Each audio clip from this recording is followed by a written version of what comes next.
I think my boyfriend is exaggerating or faking his illness.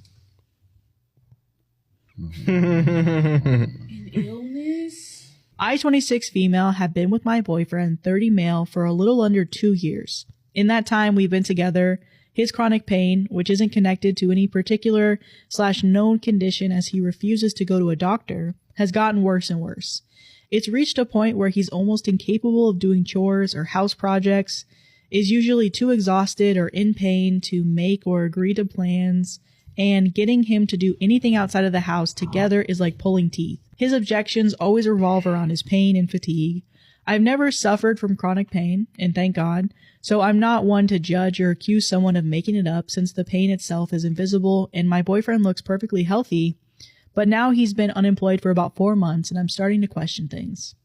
I started to feel doubtful for a number of reasons, and the main ones are A, he never turns down his friends' invitations to hang out, even when the activity is something physically intense like kayaking or kayaking or you're cooked, buddy. Going hiking or going to a music festival. Climbing mountains. I don't feel a thing.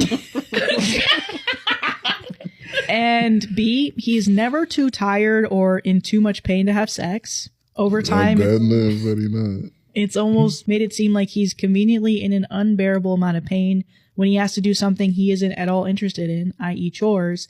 And I'm starting to feel hurt that he just doesn't seem to want to hang out with me outside of what we do lazing around the house. I've never accused him of faking or exaggerating his pain, but I have tried to talk to him about doing some more fun things together, and it always circles back to his pain or him accusing me of trying to keep him from spending time with his friends, which I'm not trying to do by any means.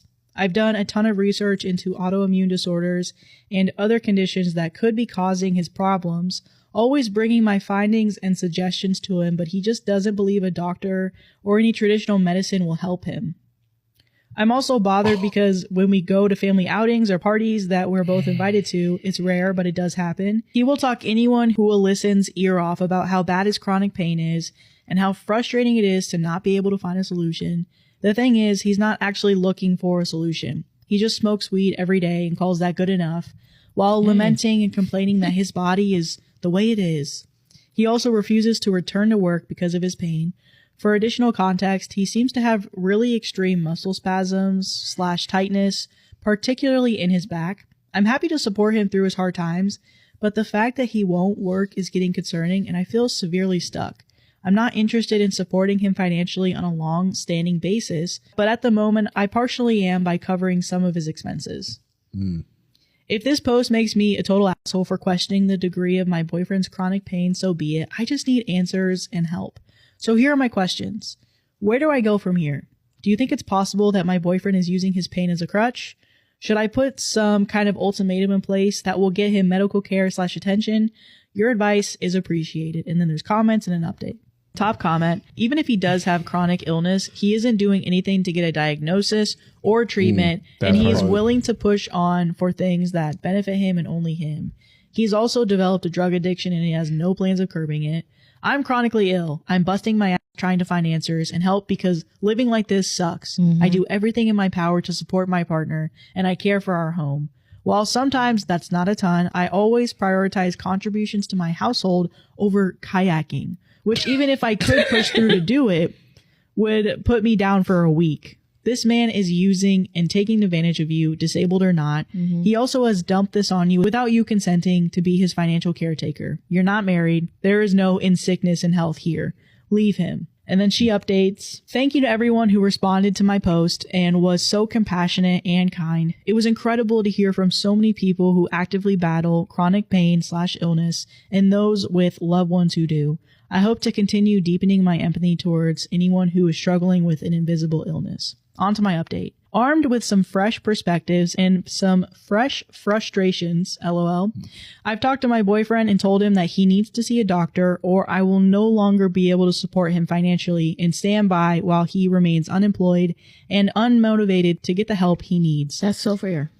I also addressed the idea of managing/balancing his energy levels differently so we're able to share household responsibilities more effectively, spend quality time together, and keep him doing the things he loves with his friends. His response was really bad. Oh. Are we surprised? He told me that if I'm not willing to step up and clean around the house, something that I'm already doing, that there's no use living together, and that my efforts to clean are the bare minimum and not good enough for his standards anyway. Okay. He was also really mad that I haven't taken initiative to take care of the yard projects or car repairs. He sat there and spouted off a whole list of things that I'm not noticing and cleaning. And once again, he was focused on the idea that I don't like his friends / am jealous of them and want him spending less time with them, which isn't true at all. This really stung. He basically brushed over everything I said and focused on my perceived faults. This told me everything I need to know, and I told him I was leaving. Good. He was just mad. Not sad or hurt at all. I'm still crying excessively over his whole reaction.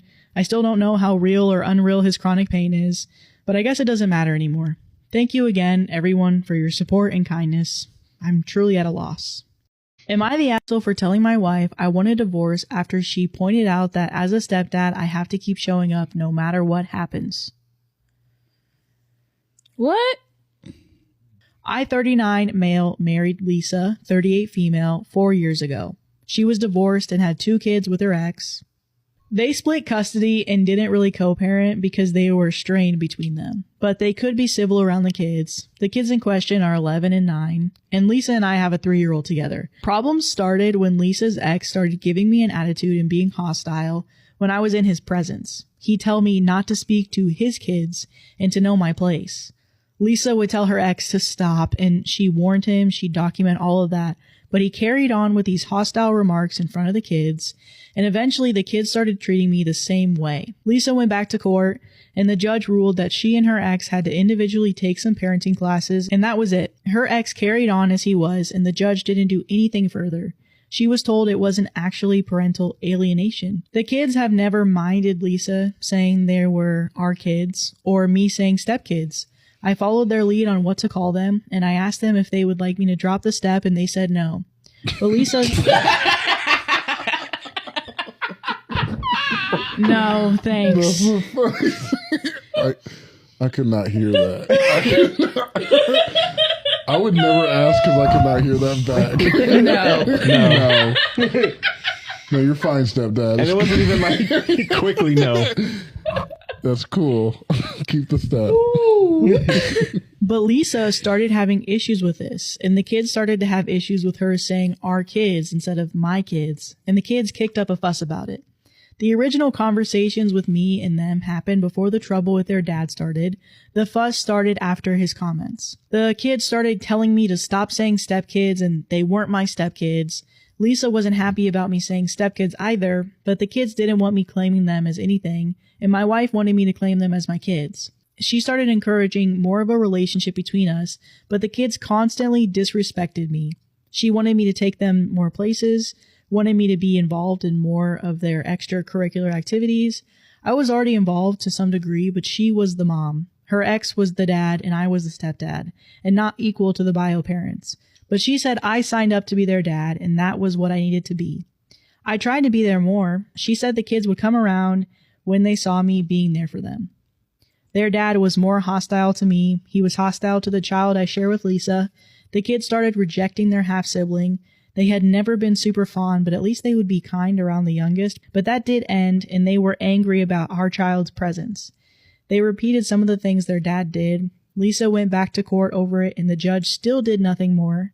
I suggested the kids get therapy, and Lisa decided we needed family therapy. But the kids wouldn't talk or listen, and the therapist suggested individual, which Lisa ignored.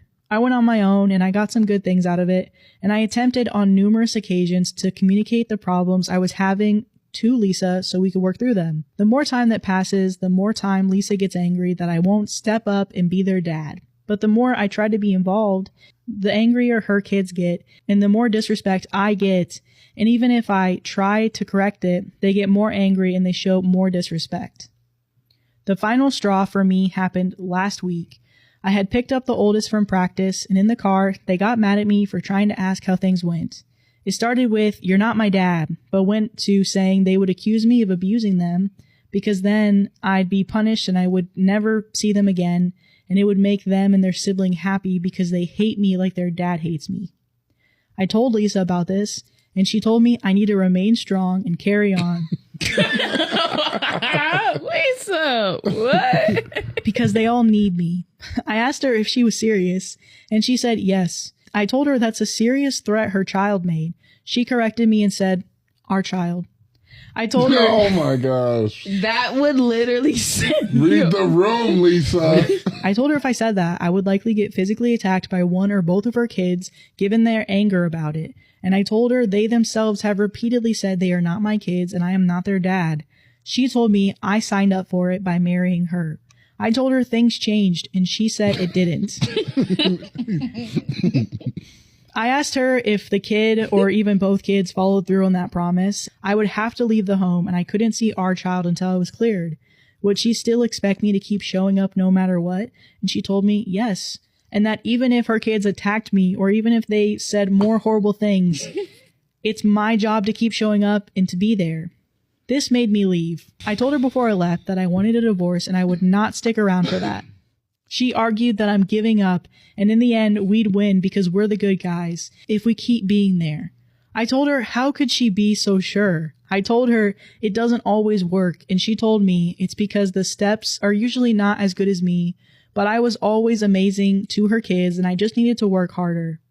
I've seen our child almost every day since I moved out. The house was Lisa's before our marriage, and I'm determined to follow through with the divorce. Lisa keeps telling me I need to reconsider and I need to man up, and her father even confronted me about it.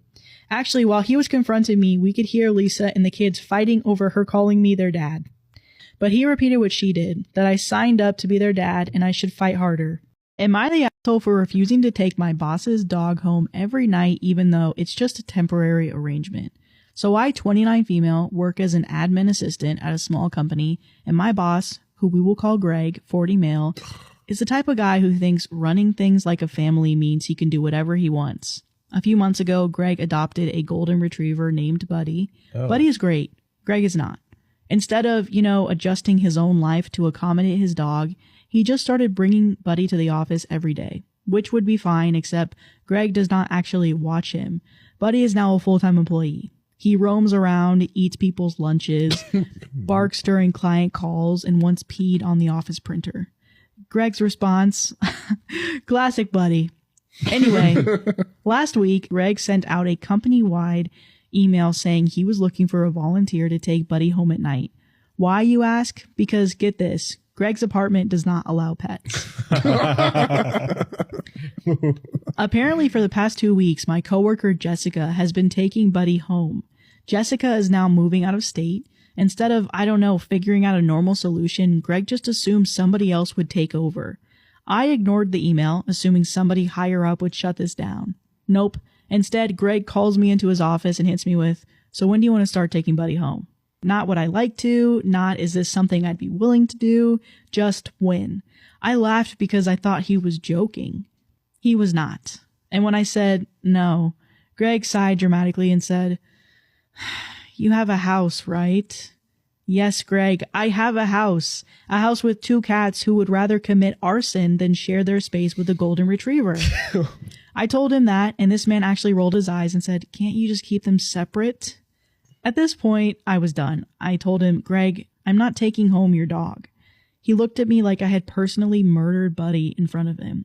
He just said that he was really disappointed in my lack of teamwork, and then started making vague comments about my attitude and how it might affect my future here. That's illegal. And guess what? Some of my employees are actually on his side. One of them, who I assume wants to be promoted to assistant to the regional dog sitter, said it wouldn't be that hard, and Jessica never complained. Meanwhile, Greg has started bringing Buddy over to my desk multiple times a day and saying things like, "He really likes you. You sure you wouldn't reconsider?" Buddy is now actively staring at me while I type this. My fiance thinks this is the dumbest thing that he's ever heard of and told me to start looking for a new job. But now my coworkers are acting like I kicked Buddy into oncoming traffic. And Greg is giving me disappointed dad vibes every time I walk into the break room. So Reddit, am I the asshole or has my workplace completely lost its mind?